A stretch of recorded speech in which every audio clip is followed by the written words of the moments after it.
shifting gears a little bit, what are a couple of like common myths about real estate investing or just investing in general that we should kind of debunk or kind of set the stage right after, your personal experience? What were some myths that maybe you had been told early before you got really actively started in real estate, and you know what did you learn about them through actual real experience? Yeah. Um, Man, there's so many. Where do you start? There's Let's a start great with book. one. Yeah, there's a great book I recommend, Killing Sacred Cows by Garrett Gunderson. It goes through all these myths, and that's what it is. All the myths that we've been taught in our financial education. One, just start out with everybody says it's risky. It's real estate's risky. Well, in actuality, it's very, very stable.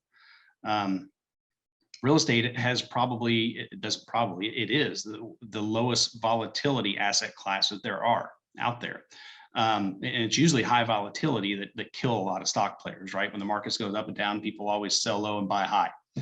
So volatility will kill you. Well, the real estate market is quite unique in that respect. It also has the highest risk-adjusted return out of any asset class as well. Don't know if you guys are familiar with the Sharpe ratio, but basically it's a risk-adjusted measure that compares across asset classes. The lower the number, the better. Well, real estate has the lowest Sharpe ratio of any asset class. It really gives you unmatched economic cycle protection that you just can't find in really any other asset class, especially the stock market. AAA plus life insurance companies both lend and invest in this space. Historically, the foreclosure rate in multifamily, I think it ticked up a little bit with COVID, but not much. I think it's less than 1.6% historically.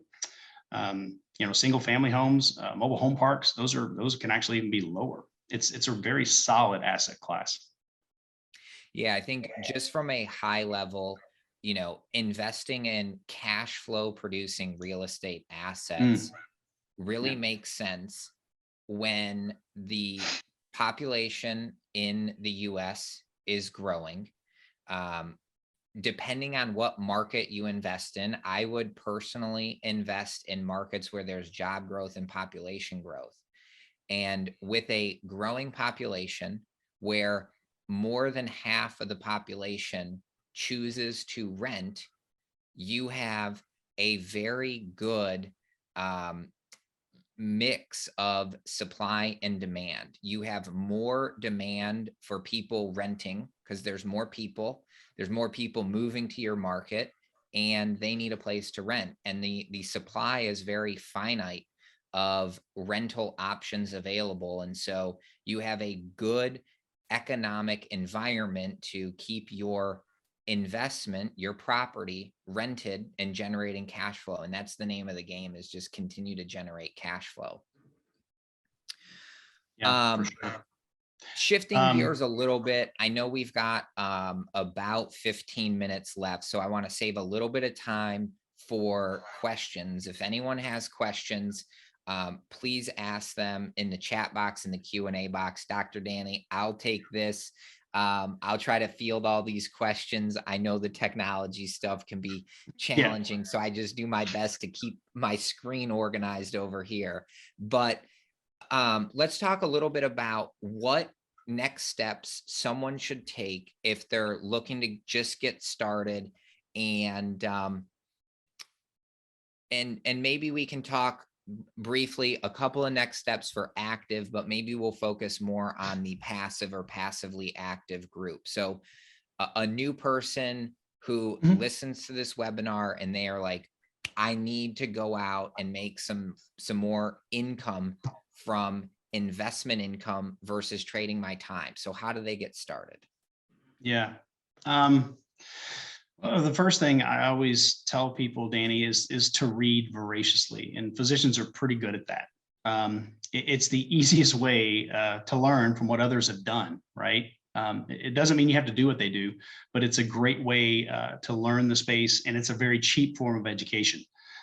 Books like, Rich Dad, Poor Dad, Cash Flow Quadrant by Robert Kiyosaki. I mentioned earlier Killing Sacred Cows by Garrett Gunderson. Tax-Free Wealth by Tom Wheelwright really changed my life, changed the direction of my family's life. It was a very powerful book for me. The Lifestyle Investor by Justin Donald can really start to change your mindset. And really, we need to be deprogrammed from what our financial system has really programmed into our heads our entire lives. So that's a first step. And, we've talked about it a little bit, but to really accelerate your path to financial freedom, what we did and what I recommend is finding a good coach, a good mentor, a good mastermind group to mentor under. We found mentors in the space. We learned from them, and we got the benefit of learning from their mistakes. And that's huge. I know we haven't talked about wins and losses yet, but that was huge in our journey, is learning from their mistakes. And, they generally aren't cheap, but it was a whole lot cheaper than doing it myself and making all those mistakes. And, this method can vastly accelerate your growth curve and really expand your network. And when you increase your network, you increase your knowledge and your access to deals. And you can get involved in investment classes that you just never knew existed.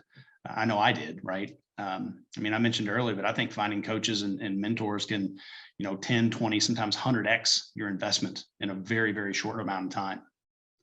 Yeah. The adage, old saying of always, your net worth is equal to your network. Mhm. Just expanding on that, meeting new people, learning about what they're doing.